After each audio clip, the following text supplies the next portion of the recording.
Maraming taong namumuhay sa pare-parehas na routine ng buhay. Gigising, kakain, maghahatid ng anak sa eskwelahan, gagawin ng gawaing bahay, o kaya papasok sa trabaho.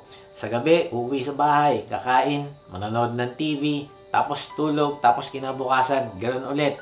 Araw-araw, linggo-linggo, taon-taon, walang katapusan. At marami sa kanila nag-iisip, kung meron pa bang mas higit pa sa kasalukuyan kong buhay? Maring gusto mo ng extraordinary na buhay na magbibigay ng meaning at purpose sa'yo. Isang buhay na kung saan ay mararamdaman mo na meron palang halaga ang buhay ko. Meron pala akong kwenta sa mundo at isa ako sa nagko-contribute ng pagbabago nito. O kaya maaaring isa kang magulang na pakiramdam mo na natrap ka na sa gawaing bahay na paulit-ulit. O kaya isa kang negosyante na parating naghahangad pa ng mas maraming kita. At tuwing naaabot mo yung next target, sasabihin mo sa sarili, ay kailangan ko pa ulit ng mas mataas na goal. At kung susuriin mo ang buhay mo ay tinatanong mo tuloy, kailan ka hihinto? Bakit parang may mali? Bakit parang may kulang? Kahit na successful naman ako sa negosyo. Maraming tao napapaisip kung meron pang mas higit na buhay kaysa sa buhay ko ngayon. Kaya lang ay hindi ko ito matukoy kung ano o paano. O kaya tinatanong mo, kung paano kaya ako magiging significant sa mundong ito? May dalawang inukit na kahoy ang nagising na lang na nakabilad sa gitna ng araw. Yung isa ay pininturahan ng yelo at yung isa ay pink. Sabi nung yelo, alam mo ba pink kung bakit narito tayo? Nakababad tayo sa gitna ng araw. Hindi nga eh, nagulat na lang ako at narito tayo. So nagtalo yung dalawa kung anong kanilang pinagmulan. Tinignan ni Pink kung gaano kaganda yung pagkaukit at pagkapintura sa kanila. Kaya sabi nito, sigurado merong gumawa sa atin. Kaya lang si Yellow ay hindi naniwala. Sabi niya, aksidente lang na narito tayo. Maaaring ang isang sanga ng isang puno ay nabali. Tapos bumagsak sa isang matalim na bato. Kaya nahati sa dalawa at nagkaroon ako ng dalawang paa. Tapos may malakas na hangin umihip at nahulog ako sa isang bangin. Tapos habang gumugulong ako pababa ay natapisan ako sa iba't ibang bahagi kaya nagkaroon ako ng shape. Tapos maaaring merong kidlat na tumama sa akin kaya nagkaroon ako ng kamay at daliri. Tapos yung mata ko ay merong isang woodpecker na tumuka sa akin. Kaya ito, ako ay nahulma. Tapos ang dami pang nangyari sa akin na nabago dahil lumipas ang 1,000,000 na taon. Kaya eto, boom, sumulpot ako na ganito sa mundo. Grabe. Hindi sumang-ayon si Pink. Kaya lang, walang tigil ang debate ng dalawa hanggang sa may isang taong lumapit sa kanila at tinignan yung mga pintura nila. Sabi nito, ayos, maganda at tuyo na rin. Tapos dinala sila papasok sa bahay nito. Nagbulungan yung dalawa. Sabi ni Yellow, sino itong kumuha sa atin? Sabi ni Pink, ay yan ang importanteng tanong na dapat nating malaman ang sagot. Nakakalungkot kasi kahit sa complexity ng pagkakalikha sa atin ng Diyos, ay hindi pa din naniniwala ang marami na may Diyos. Iniisip nila na aksidente lang sila sa mundo at walang matalinong creator ang gumawa sa kanila.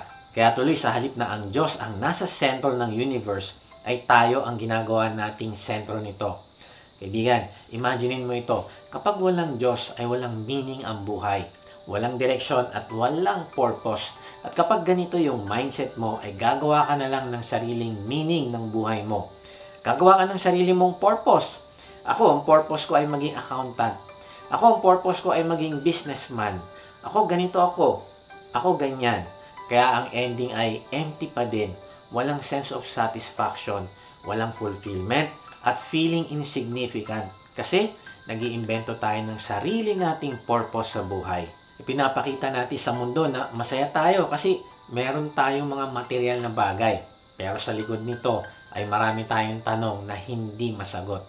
Kaya mga taong hindi naniniwala sa Diyos ay pinipilit na humanap ng kasagutan sa mga tanong ng buhay na hindi kasama ang Diyos sa sagot. Halimbawa na lang ang theory of evolution na ang isang dead matter ay nag-evolve sa isang organism at naging tao sa tagal ng panahon.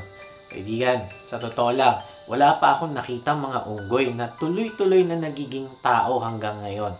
Na-realize ko na ang dahilan ng wasted life o insignificant life ay ang paghanap natin ng kaligayahan nang walang koneksyon sa Diyos. hinahanap natin ang fulfillment sa maling lugar. Sabi ni John Piper na kapag wala sa buhay natin ang Diyos at naging milyonaryo tayo, nagkaroon tayo ng lahat ng sexual pleasure, naging sikat na tao, ay sinasayang pa rin natin yung ating buhay. Bakit? Dahil at the end of the day, kahit maniwala ka o hindi, ay hindi mababago yung katotohanan na ang Diyos pa din ang may likha ng lahat ng bagay at tutuparin ng Diyos ang purpose niya sa sanlibutan kahit maniwala ka o hindi. Ang nakakalungkot lang dito ay kapag hindi ka naging kabahagi ng ginagawa niya sa sanlibutan, ay sinasayang mo ang iyong buhay. Wasted life. Dahil sa dulo ng buhay, ang Diyos pa rin ang gumawa ng mundo at tatapusin ng Diyos ang sanlibutan ayon sa purpose niya. At kapag hindi tayo naging bahagi ng ginagawa ng Diyos sa sanlibutan, ay sinasayang natin yung ating buhay.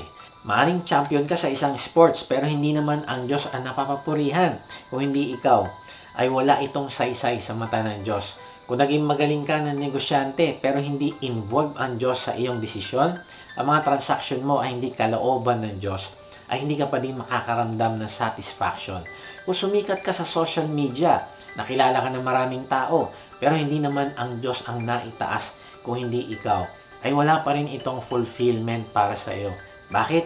Kasi una, panandalian lang yung pakiramdam na masaya ka, pero matatapos din yan. At pag hindi ka nasikat, ay magsisimula ka ng ma-depress. Pangalawa, ginawa tayo ng Diyos mula sa kanyang imahe upang mag-reflect ng kanyang glory sa ating buhay, sa lahat ng area ng buhay natin. Siya ang dapat na sikat sa buhay natin at hindi tayo. Ang buwan kaya may liwanag ay dahil lamang sa araw. Wala naman siyang sariling ilaw, kung hindi ang araw ang may liwanag. Ganon din naman tayo na nakadesign na mag-reflect ng pagmamahal ng Diyos sa ating marriage, parenting, workplace, at ministry. Kaya kung hindi natin natutupad ang layunin ng paglikha niya sa atin, ay hindi natin mararanasan ang buhay na may kahulugan. Sabi sa John 10:10, "The thief comes only to steal and kill and destroy. I have come that they may have life and have it to the full." Sabi dyan, ang dyablo ay gusto tayong wasakin at patayin. Pero ang Panginoong Yesus ay gusto tayong magkaroon ng buhay na kumpleto at ganap. Yung may kabuluhan at kasiyasiya. Kaya ito yung pag-uusapan natin ngayon. Paano ba magkakaroon ng buhay na may kwenta at saysay? Ano-ano ang prinsipyo na kailangan nating malaman upang matupad natin ang layunin ng Diyos sa buhay natin? At makaramdam tayo ng satisfaction at totoong joy na hindi nawawala. Ating natutunan na ang dahilan ng wasted life o insignificant life ay ang paghanap natin ng kaligayahan nang walang koneksyon sa Diyos. Paano mo hinahanap ang iyong fulfillment? Paano mo ito isasakatuparan sa iyong sarili? Ang pahayag na ito ay dapat nating ipalawig at ibahagi sa ating mga kaibigan at mga kakilala. Naisip mo na ba kung kanino mo ito ibabahagi?